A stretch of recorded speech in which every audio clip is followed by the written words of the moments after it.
కల్వకుంట్ల కుటుంబం ప్రతి ఒక్కరు ఏదో ఒక అవినీతి ఆరోపణలు ఎదుర్కొంటున్నారు, కేసులను ఎదుర్కొంటున్నారు, జైళ్ల పాలవుతున్నారు. పైపెచ్చు వాళ్లే ప్రభుత్వం పైన ఇష్టం చరిత్ర మాట్లాడుతున్నారు. కేంద్రంలో భారతీయ జనతా పార్టీ ఉన్నది. కేసీఆర్ కుమార్తె కవిత పైన లిక్కర్ కుంభకోణానికి సంబంధించిన కేసు బుక్ అయింది. ఆమె జైలుకు పోయి వచ్చింది. భారతీయ జనతా పార్టీ పగబట్టి మా మీద కేసు పెట్టింది. భారతీయ జనతా పార్టీ యొక్క అంతు చూస్తామని ఒక్క మాట కూడా బీఆర్ఎస్ పార్టీ అనడం లేదు, భయపడుతున్నది. కేంద్రంలో ఉన్న బీజేపీని చూసి ఉచ్చబోసుకుంటున్నారు. నిజంగా మీరు తప్పు చేయని వారైతే కవిత గారికి లిక్కర్ స్కామ్ లో పాత్ర లేకుంటే అన్ని రోజులు జైలు ఎందుకున్నారు? ఈ రోజు వరకు బెయిల్ మీదనే ఉన్నారు తప్ప కోర్టు యొక్క తీర్పు మాత్రం రాలేదు. తప్పు చేసిల్లు కాబట్టి మౌనంగా ఉంటున్నారు, సాక్ష్యాలు ఉన్నాయి కాబట్టి మౌనంగా ఉంటున్నారు, కోర్టుల చుట్టూ జైళ్ల చుట్టూ తిరుగుతున్నారు కాబట్టి మౌనంగా ఉంటున్నారు. అధికారంలో ఉన్నప్పుడు అధికారాన్ని అడ్డం పెట్టుకుని దోచుకున్నావు కాబట్టి, తప్పుడు పనులు చేశావు కాబట్టి, ఆ తప్పుడు పనులని ఇవాళ కాంగ్రెస్ ప్రభుత్వం వెలికి తీస్తున్నది, విచారణ చేస్తున్నది. తప్పకుండా జైలుకు పోవాల్సిన పరిస్థితి వస్తుందని తెలిసి నేను జైలు పోవడానికి సిద్దమే అని చెప్పడం అంటే ప్రజల సానుభూతిని పొందటానికి. ఇక కేసీఆర్ మీద, హరీష్ రావు మీద త్వరలోనే కాళేశ్వరం అవకతవకలపై చేసిన కమిషన్ ను హాజరు కావాలని నోటీసులు ఇచ్చింది. కుటుంబం మొత్తం 10 ఏళ్ల కాలంలో విచ్చలవిడిగా అవినీతికి పాల్పడి, అధికార దుర్వినియోగానికి పాల్పడి చేసిన తప్పులు ఒక్కొక్కటి బయటికి వస్తుంటే కాంగ్రెస్ ప్రభుత్వం పైన విపరీతమైన దాడి చేస్తున్నారు. కడియం శ్రీహరి అవకాశవాది బీఆర్ఎస్ లో గెలిచి కాంగ్రెస్ పార్టీలోకి వచ్చారు అని నేను ఈ రోజు ఒక మాట చెప్పాలనుకున్నాను. గత బీఆర్ఎస్ ప్రభుత్వంలో 10 సంవత్సరాలుగా కల్వకుంట్ల కుటుంబం చేసిన అనేక అవినీతి కార్యక్రమాలు నాకు తెలుసు. ధరణిలో 100 ఎకరాల భూములను, ధరణిని అడ్డం పెట్టుకుని 100 ఎకరాల భూములను హైదరాబాద్ లో ఆక్రమించుకున్న విషయం కూడా నాకు తెలుసు.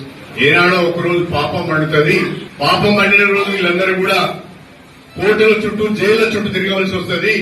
ఆ కోర్టుల చుట్టూ, జైళ్ల చుట్టూ బీఆర్ఎస్ నాయకులు తిరుగుతున్న సమయంలో నేను వాళ్ళ ఇంట తిరిగి ఆ పెంట కొంత నేను రాసుకోవడానికి ఇష్టం లేకుండా బయటకు వచ్చానని చెప్పి కడియం శ్రీహరిని 100 కోట్లు కాదు కదా 1000 కోట్లు పెట్టి కొనే మగాడు ఈ భూమి మీద పుట్టలేదు. నా 30 ఏళ్ల రాజకీయ జీవితంలో ఎవరికైనా సహాయం చేశానే తప్ప వాళ్ళ దగ్గర నుంచి ఒక పరిస్థితి నేను ఆశపడలేదు. ఈ నియోజకవర్గంలోనే కాదు, తెలంగాణ వ్యాప్తంగానే కాదు, ఎక్కడైనా కడియం శ్రీహరి అధికారులను అడ్డుపెట్టుకుని భూ కబ్జా చేశాడు, వేరే వాళ్ళని బెదిరించి వాళ్ళ దగ్గర నుంచి భూమిని లాక్కున్నాడు, ఆయన పేరు మీద, ఆయన కుటుంబ సభ్యుల పేరు మీద రిజిస్ట్రేషన్ చేయించుకున్నాడు అనే సాక్ష్యాలు ఏమైనా ఉంటే మీరు బయట పెట్టండి, నేను దానికి బాధ్యత వహిస్తాను. అంతకు మించి నా అధికారాన్ని ఉపయోగించి గాని, నేను గాని, అటవీ భూములను గాని, రైతుల భూములను గాని లాక్కున్నట్లయితే, నేను కబ్జా చేసినట్లయితే, నేను తీసుకున్నట్లయితే, అది మీరు సాక్ష్యాలతో నిరూపించినట్లయితే నేను నా ఎమ్మెల్యే పదవికి రాజీనామా చేస్తాను. నా ఎమ్మెల్యే పదవికి రాజీనామా చేయడమే కాకుండా శాశ్వతంగా రాజకీయాల నుంచి తప్పుకుంటాను.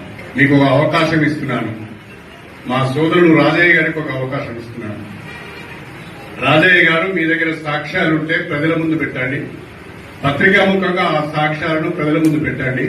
ఇదిగో కడియం శ్రీహరి ఆక్రమించుకున్న భూములు ఇవి, సర్వే నెంబర్లు ఇవి, ఇవి అటవీ భూములు ఇవి, ఇగో ఇన్ని ఎకరాలు కబ్జా చేసుకున్నాడని, లేకుంటే పట్టా చేయించుకున్నాడని మీ దగ్గర సాక్ష్యాలు ఉంటే ప్రజల ముందు పెట్టండి. అవి నిజమైన అయితే, సాక్ష్యాలు కరెక్ట్ అయినట్లయితే నేను తక్షణమే నా ఎమ్మెల్యే పదవికి రాజీనామా చేస్తాను, రాజకీయాల నుంచి తప్పుకుంటాను. అప్పుడు రాజయ్య గారికి ఒక అవకాశం వస్తుంది, పోటీ చేసే అవకాశం వస్తుంది. గెలుస్తాడా లేదనేది నా చేతిలో లేదు, అది ప్రజలు నిర్ణయించాలి. గెలుస్తాడా లేదనేది ప్రజలు నిర్ణయించాలి. కాబట్టి నువ్వు ఏదో ఆశపడుతున్నావు, ఉప ఎన్నికలు వస్తాయి, నేను ఎమ్మెల్యేగా పోటీ చేస్తా, గెలుస్తా అని ఆశపడుతున్నావు కదా, ఉప ఎన్నికలు వచ్చేంత ఎందుకు అవుతావు? ఈ వారం రోజులను బట్టి అది కనుక నీ దగ్గర ఉన్న సాక్ష్యాలన్నీ కనుక ప్రజల ముందు పెడితే, ఆ సాక్ష్యాలు నిజమేని ప్రజలు భావిస్తే, లేక అధికారులు భావిస్తే, తప్పకుండా నా ఎమ్మెల్యే పదవికి రాజీనామా చేసి రాజకీయాల నుంచి తప్పుకొని పోటీ చేసే అవకాశం మాత్రం నీకు ఏదో ఒక పార్టీ నుంచి వస్తుంది. గెలుస్తావో ఓడతావు అనేది ప్రజలు నిర్ణయిస్తారు. కాబట్టి అవకాశాన్ని ఉపయోగించుకోమని నేను రాజయ్య గారిని కోరుతున్నాను. నేను చెప్పిన దానికి నువ్వు ఒప్పుకోకపోతే, నా సవాలు నువ్వు స్వీకరించకపోతే నేను ఇంకో మాట కూడా అంటున్నాను.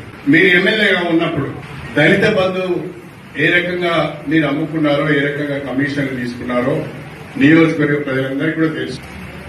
మీ చేతిలో మోసపోయిన, మీ చేతిలో దగాబడ్డ, మీ చేతిలో దళిత బంధు వస్తుందని మీకు 1,00,000 నుంచి 2,00,000 రూపాయలు మీకు ఇచ్చిన ఇప్పటి వరకు అవి వసూలు కాక మీ చుట్టూ తిరుగుతున్న ఒక 100 మందిని తీసుకొచ్చి నేను ప్రజల ముందుగా పత్రికాముఖంగా ప్రవేశపెడతాను.